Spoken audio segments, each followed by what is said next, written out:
Hi, David. Hi, Nadira. Can you please help us understand what is risk maturity and how can it be sustained?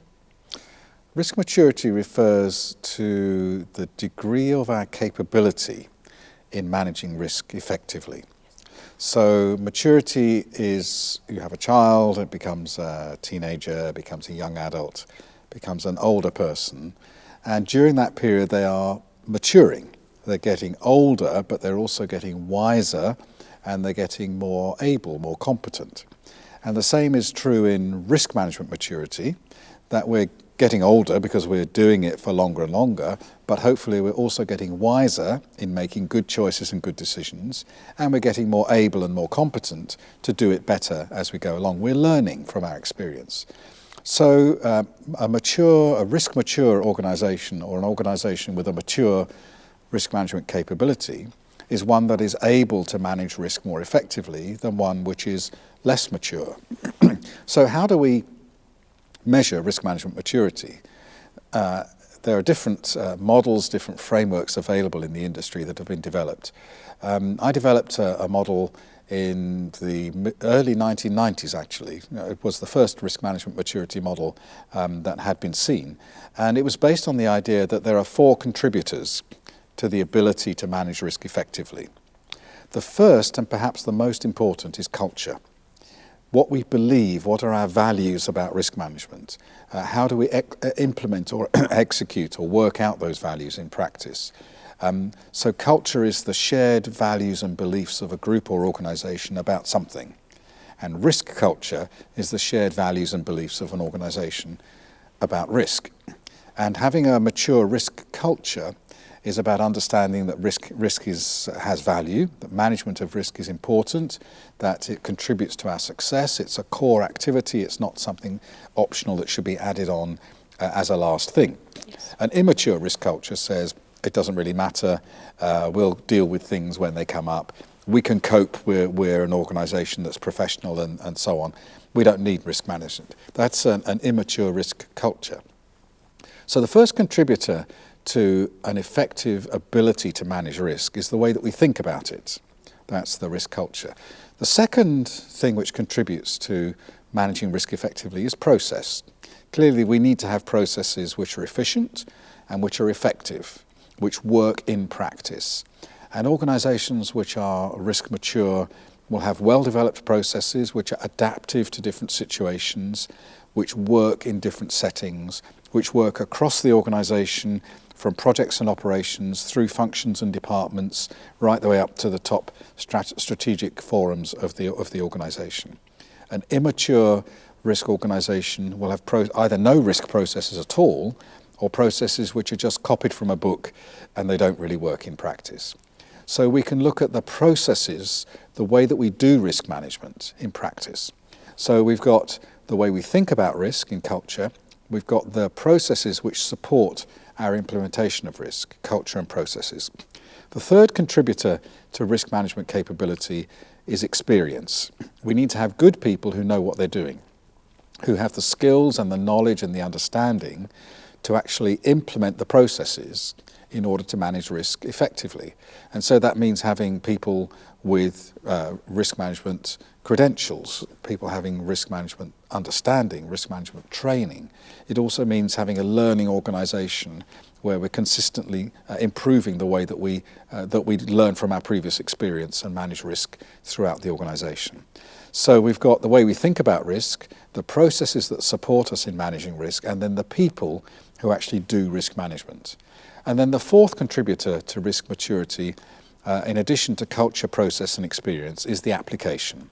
We actually have to be able to do it well. And that means applying risk in the right context, in the right way, having a flexible approach which is scalable and tailored to the particular setting that we're trying to manage risk in.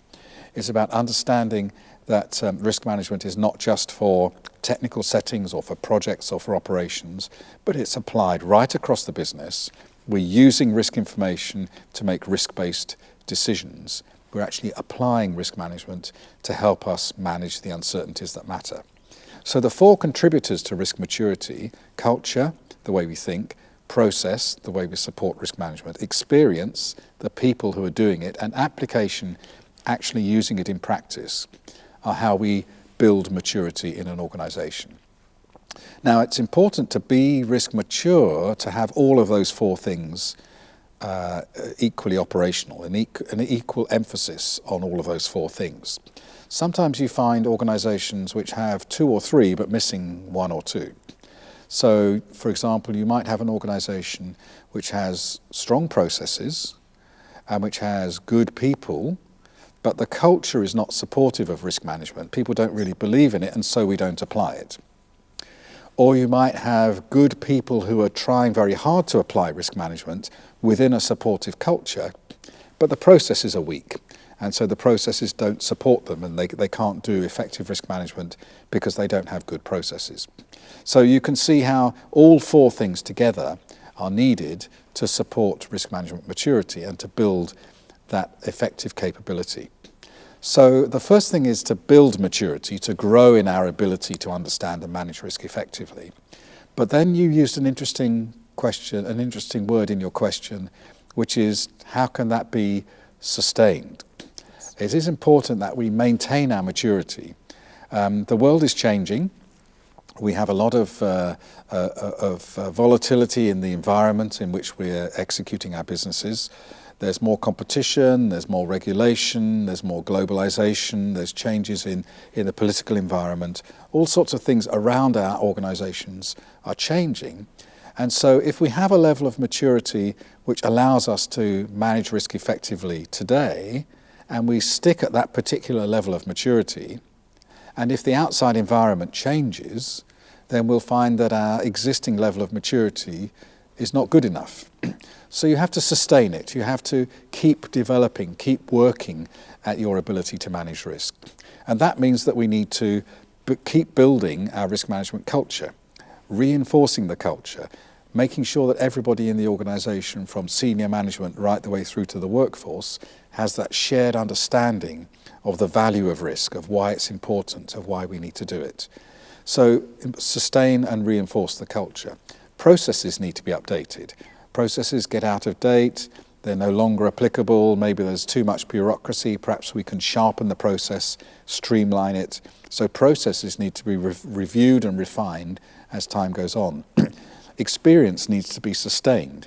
If you have a really strong workforce with good risk management skills, and then you don't do any risk training for 5 years or 10 years, people will leave the company, new people will arrive, and they won't necessarily have the same skills. You need to refresh your experience levels.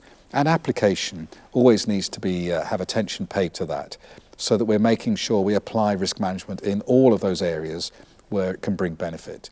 So to sustain risk maturity, we need to reinforce the culture, we need to review and refresh our processes, we need to make sure that we keep the levels of risk training and risk understanding high as people pass through the organisation. And we need to make sure that we're applying it in all of the areas where it could be useful. And then our maturity can grow with the challenges of our business, rather than saying, we've got risk management sorted, we'll stick at this level, and that will do forever. The world changes, and we suddenly find we can't manage the risks in the way that we should. Yeah. Thank you very much, David. Now we understand that for organizations to be mature in terms of risk management, we need to have all these four contributors that you have mentioned. Exactly. Thank you very much. Thank you.